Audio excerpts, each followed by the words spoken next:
Old Bones. Old Bones. Written by Carol Jones. Illustrated by Pat Reynolds. Characters.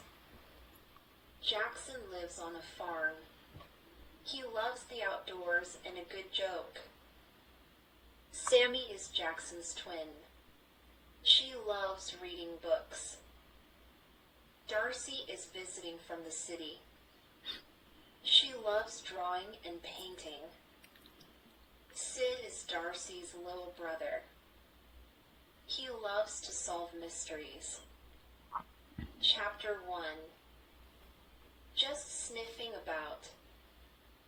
Hero was sniffing around down by Dead Man's Creek. It was amazing what you could learn from a scrap of lunch wrap and a bit of string. Hero had hoped to find news of his friends, the Cocker Spaniel from over the hill and that frisky young collie from next door. Instead, the familiar lunch wrap told him that his humans had already started their picnic. Without him, they were probably sitting by the stream right now. Well fed, while his tummy rumbled. Hero nosed around the crumbled rocks of the creek's bank, wondering whether any lunch was left from the picnic. Then he saw what looked like a long gray bone sticking out of the bank. Yum! Lunch! Hero sniffed closer. Didn't smell like a bone. He licked it. Didn't taste like a bone either. But it sure looked like a bone. Better go find his humans. Sammy Hunter's ears were ringing from playing Echo in the gorge. But she still heard Hero's excited bark in the distance. She called to her brother and Sid, and they ran towards the sound. Darcy remained by the creek to guard her paints, easel, and the remains of the picnic. A few minutes later, the children appeared breathless at Hero's side. "What is it, old fella?" asked Jackson. "What have you found, Hero?" asked Sammy. Hero wagged his tail and showed off the bone he'd found. Jackson picked up the bone and held it out to the others. "A very old bone, by the look of it," ventured Sammy. Sid's eyes widened, and he drew in his breath. "Look how long and curved it is." Sammy took the bone from Sid and inspected it closely. "Probably a rib bone. Too big to be from a dog or a cat," said Jackson. "And not the right shape for a kangaroo." Sid was getting excited. He could just smell a good mystery. So could Hero, who was quivering all over. "I know," Sid said. "It's a human bone." "This is him." "Who?" asked the twins. "The dead man of Dead Man's Creek." "I bet we've got a murder on our hands." "Well, if it's a murder, the victim's been dead a very long time," said Sammy. The three children watched in horror as one end of the bone crumbled in Sammy's hand. "Come on, Hero. Let's go get Darcy. She won't want to miss this." "Bring the picnic basket," suggested Jackson. "We might need something to put the bones in." "And don't forget my camera," added Sid.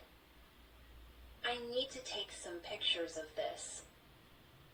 Hero scampered off with Sammy, wondering if there was anything left to eat in the picnic basket.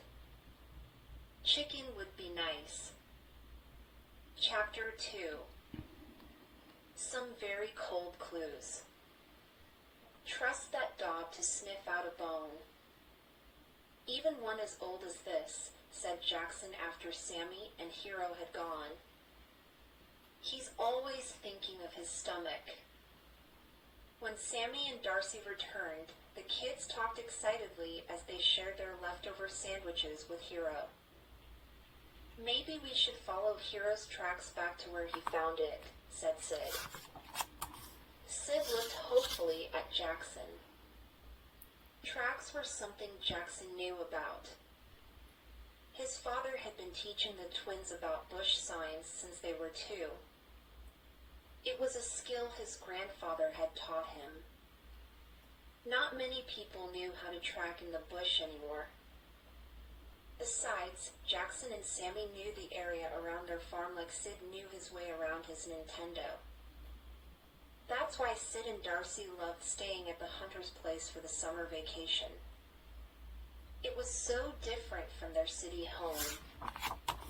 Jackson looked about for a moment to find Hero's paw prints in the wet sand by the creek. Then the boys followed Hero's tracks downstream towards the bridge. "Here it is," Jackson said after they had been walking for a few minutes. He pointed to what looked like scratches in the dirt at the bottom of the creek bank. "This is where Hero must have dug." The bone was probably sticking out of the creek bank. When the boys peered more closely at the bank, they could see what looked like more bones half buried in the soft rock of the bank. "Phew," whistled Jackson. "I think we found our dead man," Sid. Sid squatted beside Jackson. "I hope Darcy and Sammy get here soon. I need my camera. The police will need some photos for evidence."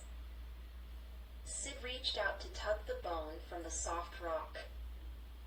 He felt a hand grip his wrist to stop him. It was Sammy. She and Darcy had arrived, the picnic basket loaded with the camera and Darcy's sketch pad and paints. "Better take it easy, Sid," said Sammy. "That could be our great-great-grandfather in there," Jackson grinned. They never did find him. Sid pulled back his hand. Sammy was right. If the bone was human, it had to be very old. "If it's anything like the other bone we found, it needs to be treated with tender, loving care," said Sammy. Darcy laughed. "That's something my little brother wouldn't know much about."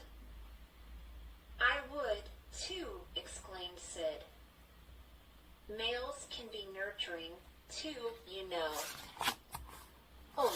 Muttered Darcy as she rummaged in the picnic basket for one of her paintbrushes. She began gently brushing the crumbly dirt away from the bone. "I think this fella needs more than a good brush-up, Darcy," said Jackson. "Maybe we should call the police." "Not yet," cried Sid. "Let's take a look ourselves first." "The clues to this body have been cold for a long time, I think," added Sammy. Darcy kept brushing until she had cleared a few millimeters of dirt away from the bone. Soon the children could see the shape of the bone. It looked like a jawbone complete with teeth. "I thought so," said Darcy. "What?" asked Sid. Sammy leaned closer, blowing the dust away from the bone. "If that's human, I'm a Muttabuttasaurus," she said. "What do you mean?" the kids all asked. "I mean that this is a dinosaur, guys." Chapter 3. Nice Drumsticks. The children sat in the local library peering at the photographs Sid had taken.